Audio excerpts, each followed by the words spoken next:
Welcome to My Life. I'm John Ochins, and I'm honored to be here with Mike Diviney, visiting him in his home. I don't know if you folks had a chance to glance at the Oakland Press from Sunday, June 14th of this year, but there was a special on veterans of World War II in that, and Mike is one of that honored group, so we're honored that we're able to catch up with him and just get a little feel for what's been going on with him lately and what's been going on with you for all these years as far as that goes.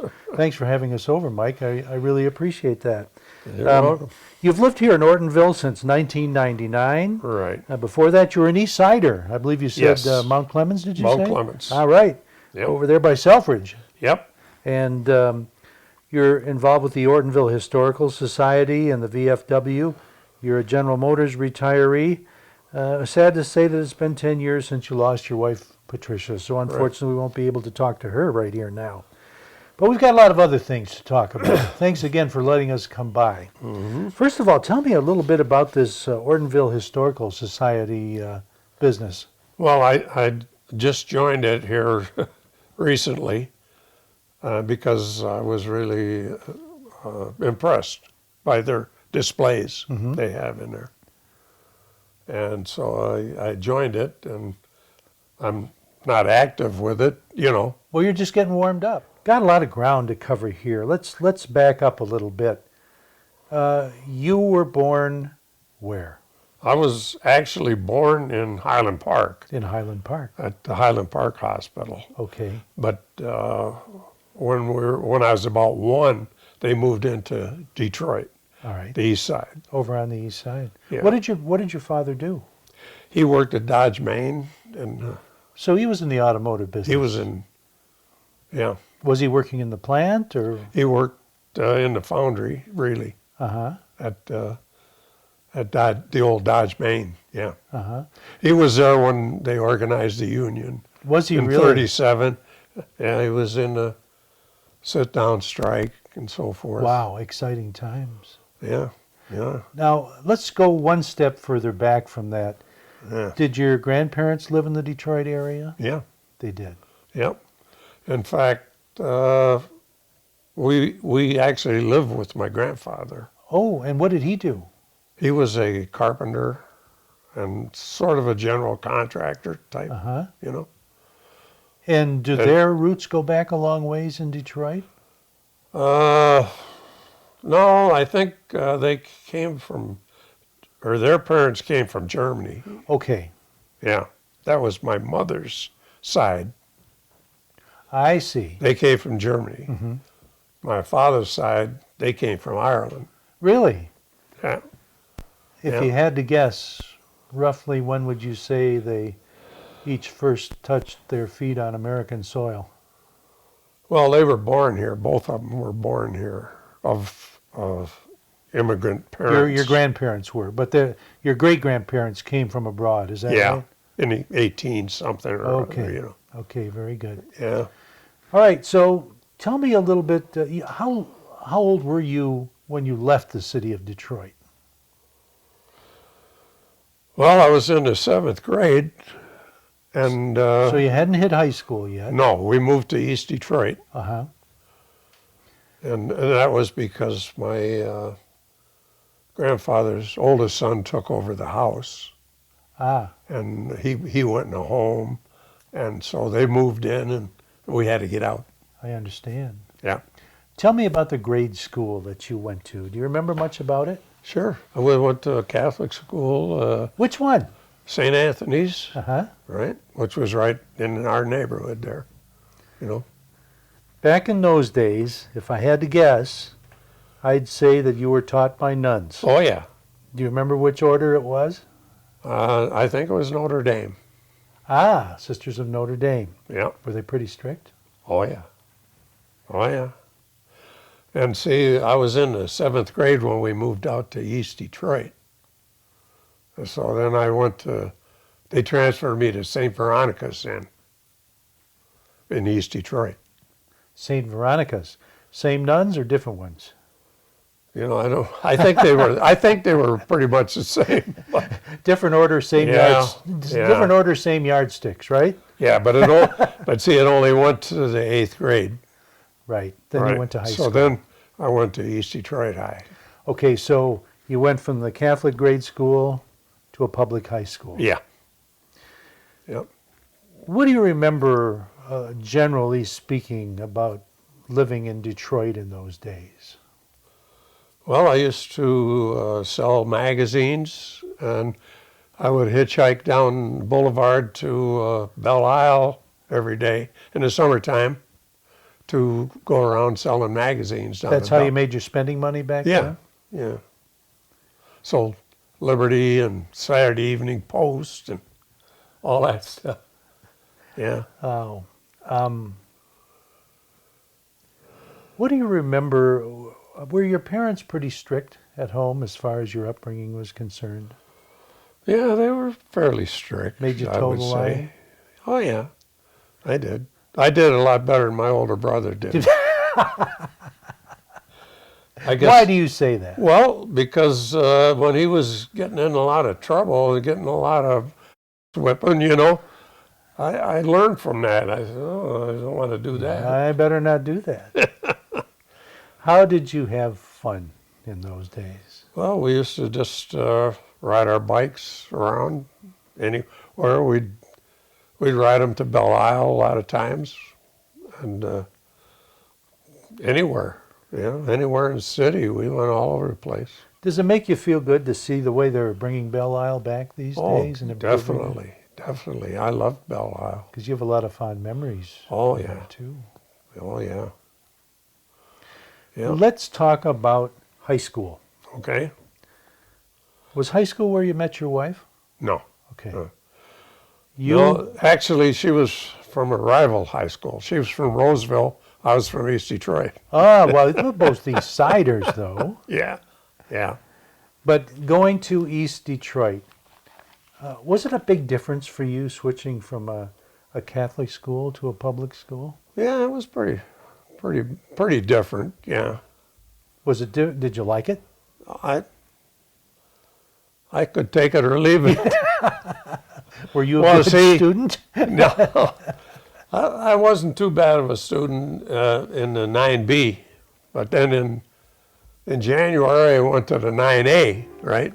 That's the way they used to do it. Uh-huh.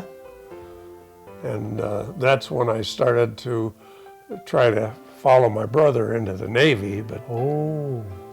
what What years would this have been when you were in high school? it had been 43 and 44. Right after the war. Yeah, the war had been going a little for a Oh, while yeah. there. Yeah, yeah. Describe, I want to get into the environment during those days of the war for a high school kid and the things you were thinking about, but we're going to take a break right now, but we'll be Okay. right back. All right, stay with us. Canine Stray Rescue is Oxford's own local dog rescue. Call them at 248-628-0435 or go to their website dogsaver.org and click on the Canine Stray Rescue League link. Back with Mike Diviney here on My Life. Getting into World War II, Mike, you were in high school. Your brother was how many years older than you? Year and a half. Year and a half. Okay, so he was what, a couple grades higher than you in high school? Yeah.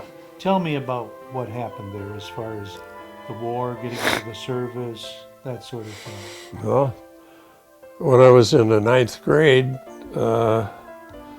we had a little two-wheel trailer and went and picked up scrap because the high school had a huge scrap pile out there. Everybody brought scrap for the war. And so we went out and got scrap and came back and dumped it in the high school. Was there a lot of rationing and things like that as well during those days? And yeah, the shoes were rationed, the tires were rationed, the meat was rationed, everything was rationed. From the perspective of a high school kid, what was going through your mind with the war going on and everything? Just that I thought I should be getting into it, Yeah, it was very important to you. Yeah, yeah. Because I say, my brother was already there When did he join? in 42, And what branch did he join? Navy. Navy. Yeah. So how long was he in before you started trying to get in yourself? Well, in 44, or early in 44, I was trying to get in Okay. when I should have been in school.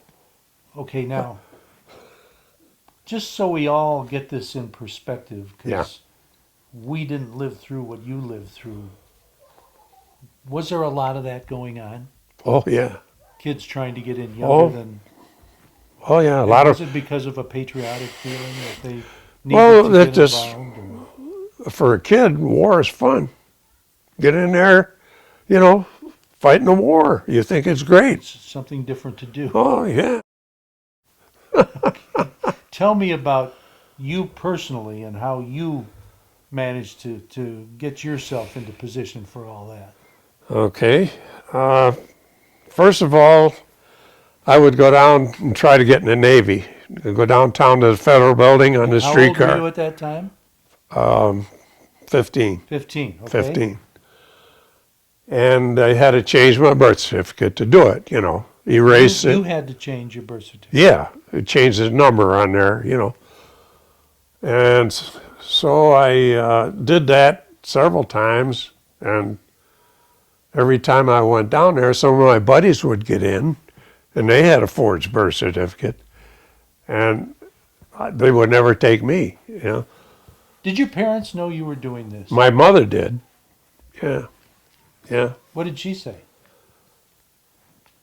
She didn't say much about it. It's Yeah, okay with she didn't her. argue with it. No, yeah, I wasn't going to school then, so if you can get in there, fine. That's something else to do. Yeah, Okay, you said you weren't going to school then. Did you drop out or what? I just kind of faded away from it. I didn't go back. I see. Yeah. Okay, so continue the story about how you got into the service. Okay, so last time I went down there, I almost got in, and one of the guys must have known me, from coming back before. And he took my birth certificate, held it up to the light. He says, God, you did a beautiful job on this one, Mike. Come back when you're 17. Well, then what is it, around April or May of 44, the Merchant Marine dropped the age to 16. And I said, I can pass for 16. So that's how I got in the Merchant Marine. I went down, joined the Merchant Marine. So what happened then? You joined the Merchant Marine. I don't know how many people are familiar with the Merchant Marine. I know, very few. So Very few. first, why don't you tell us a little bit about them? Okay, well, At they least about them then. they were building Liberty ships, Victory ships, faster than they could put crews on them. Plus, they were sinking more ships, and building them. That's why they dropped the age to 16, Right. right? So they could get crews. Well, then they put us in our training camp in New York. And I took the deck training, which was a 4-month deal, like boot camp. Mm-hmm. And then I got assigned to, they sent me to Portland, Oregon then. And I got on a Victory ship in Portland, Oregon in September 44. And we went out to the Pacific then. Okay, the Victory ship. Yeah. What exactly was that? It was almost like the Liberty ships, the old Liberty ships they built, real slow. But the Victories had a turbine, steam turbine, Okay. and they were faster. But these weren't fighting vessels. No, but they had armed guards on them. Okay. They had a Navy officer and about 28 seamen from the Navy on there. Were these like troop ships or were they Cargo ships. cargo ships? Yeah. Okay. So And- they were transporting ammunition and maybe Yeah. tanks and That was our first trip. Was 500-pound bombs. We had the whole thing loaded with 500-pound bombs. so the Merchant Marine was kind of the transportation. Yeah. They were the transportation branch. They were the UPS of World War II Yeah. as far as the military was concerned. Yeah. Sure. And what was your job on that ship? I was what they call a ordinary seaman. You know, we painted, chipped, and did our sea watches. You know, when you go out to sea, your day is in 3 watches. You know, 12 to 4, 8 to 12, 4 to 8. Right. So you're on one of those watches. And you said that when you got out of your initial training, your first job was on a ship that went to where? They went out to the Pacific. To the Pacific, towards Japan. Yeah. Yeah. Well, we went a zigzag. We went alone. We weren't in a convoy. Uh-huh. And we zigzagged all the way to New Guinea from Portland, Oregon. Is that where you had to deliver your... No, that was just our first stop Your to first- refuel and stuff. What are some memories of that? I Well- mean, not everybody gets to New Guinea, not now, not then. Well, we refueled there, and then we went to the Palau Islands, which are 300 miles south of the Philippines. Mhm. And they had a B-24 base on one of the islands.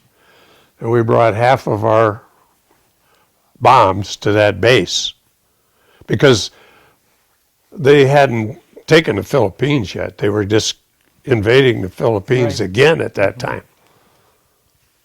So we pulled up to this island, and there was no place to dock or anything because it's just the peak of a volcano, I Right. guess. So they sent Army ducks, the amphibious trucks. They call them ducks. Mhm. They sent a line of them out to the ship, and we unloaded the bombs onto the ducks. They took them back to the airfield, came back, got another one, went back, and they just made a circle around the ship, back to the airfield, back to the ship. Because there were no loading docks there or anything like that. There was nothing. You couldn't anchor. Really? Yeah, it was too deep to anchor.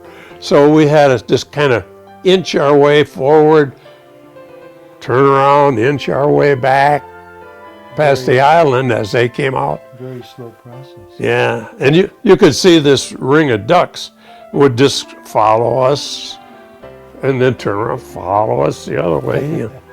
So anyhow, we unloaded half of our bombs there for the B-24s. Okay. Let's come back to that in just a minute. We have to Okay. take a quick break. All right. Right back. Hi everyone. Don't forget you can purchase DVDs of your favorite shows from OCTV, whether it's Minutes by Minute, Our Community Access, or Connie's Kitchen. Just call the station. Our number is 248-628-9658. Enjoy watching all of our shows on OCTV. Back with Mike Diviney in Ortonville. Taking us back to the days of World War II on a victory ship in the Philippines, unloading cargo for Well, the Air Force, right? South of the Philippines, yeah, to a B-24 base, Air Force Base, Okay. Army Air Force Base. All right. All right, then after we unloaded half of it, they sent us to Saipan, right? And we unloaded the other half at Saipan for the B-29s that were bombing Japan from there already, you know. And that's when I first saw a B-29. I was thrilled. You guys I did a loved very it. I good loved job. airplane. Yeah. I loved airplanes then when I was a kid and all the time. And they took us out to where the B-29s were loading up for their runs.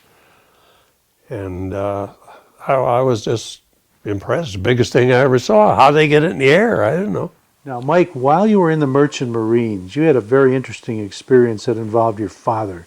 Fill Yeah. us in on that. All right. When we left Saipan after we unloaded, they formed us into a 9-ship convoy to go refuel. And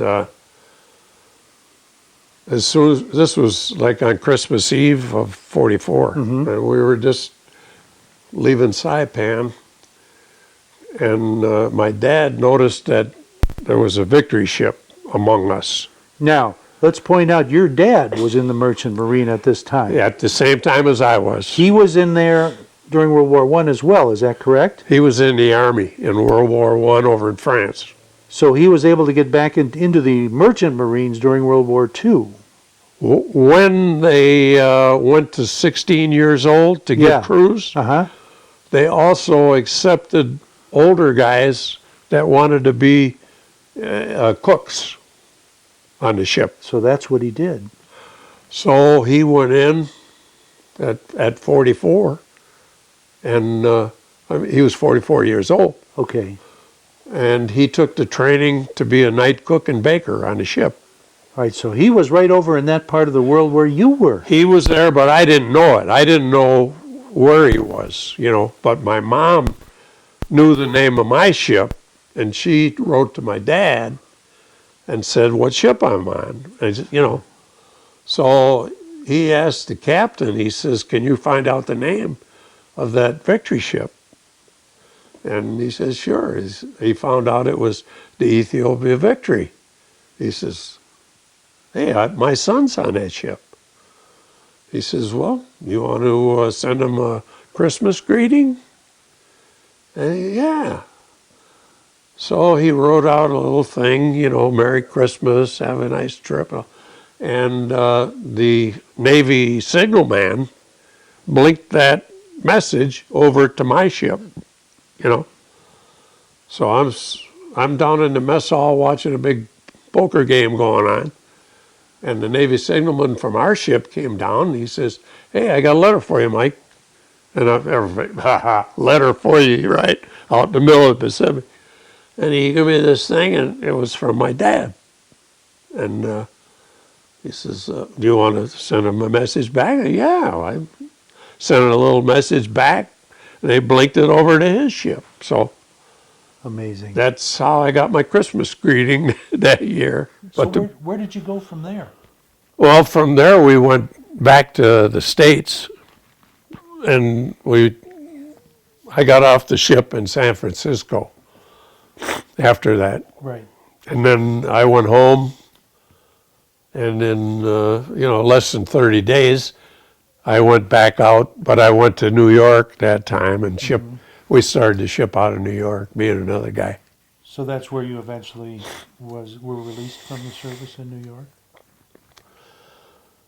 No, actually, the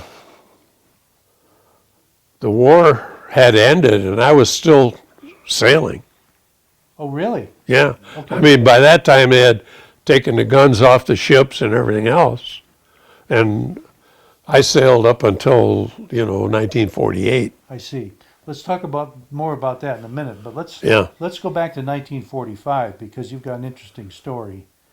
What I was telling. Of course, the Tigers are going to be in the World Series this Yeah, year, yeah, right? yeah. Well, tell us about the World Series that you had the opportunity to All listen to. We were coming back from Europe, and the war had just ended in Germany. So on the way back, of course, the orders were to throw all the ammunition over the side. Really? Yeah. So we helped the Navy guys get rid of all the ammunition. And because they were going to take the guns off when it got back to New York. Uh-huh.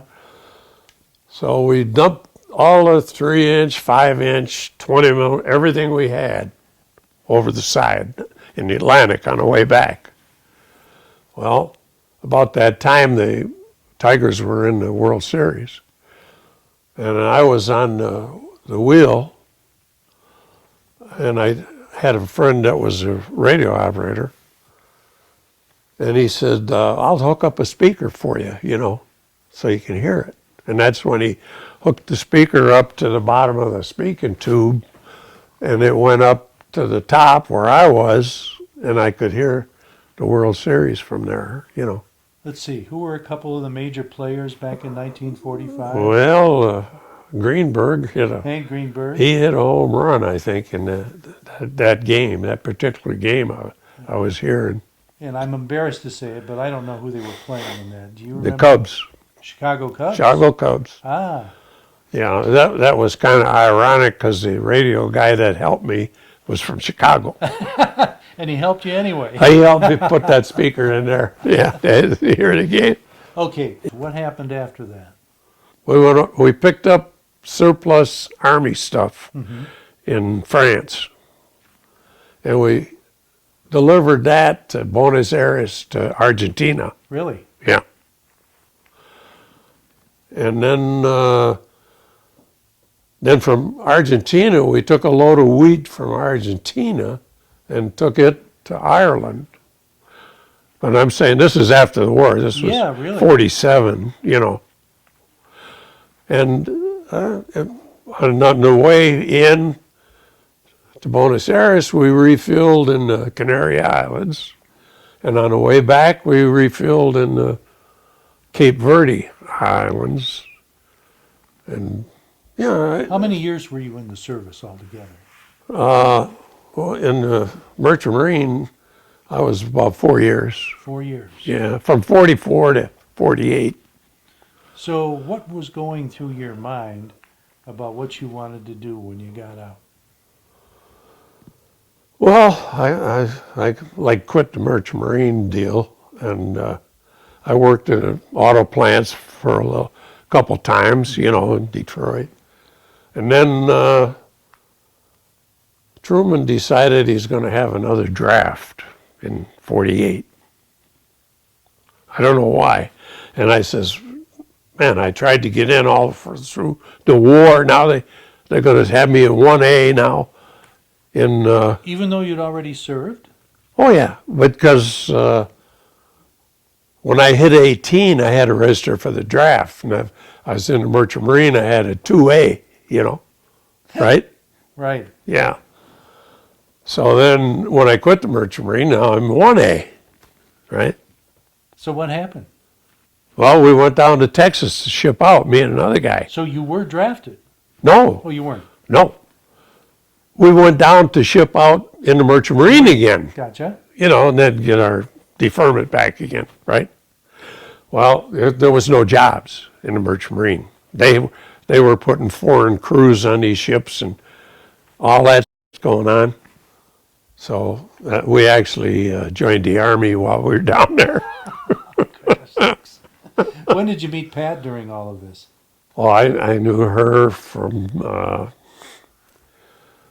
about 51, something like that. Okay, very good. And how many children did you and Pat have? We had 6. 6 children. Yeah. Wow. Are they all around here? One's in White Lake. Another one's in Ortonville, off of Hadley. Yeah. And one's in Texas. And one's in Mount Clemens in my old house. Really? She lives there. I had one girl. She lives in the old house in Mount Clemens. How many grandkids do you have? Oh, God, I can't even count them.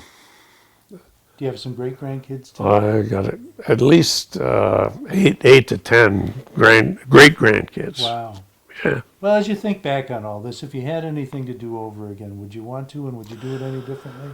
Probably not. Probably not. It's just going with whatever happens. You know, Sure. that's And you're a retiree of General Motors. yeah. You worked for them for how many years? 42 And you worked mainly at the Tech Center? at the Tech Center. What were you doing over there? Building prototype cars. Prototype cars. Yeah. Wow. Yeah. See, after I got out of the Army, I went under the GI Bill, got the mechanics training. You Sure. know. And then I got a job at a Chevy dealer. And I worked about 10 years with a Chevy dealer. Which one? Funston Chevrolet down in Gratiot in Funston Detroit. Yeah, they've been out of business for years. Well, listen, it's been a pleasure Yeah. having you on the show. Thank you very much for allowing You're us welcome. to come into your home. Yeah, And best of luck. yeah. And thank you for joining us. We'll see you next time.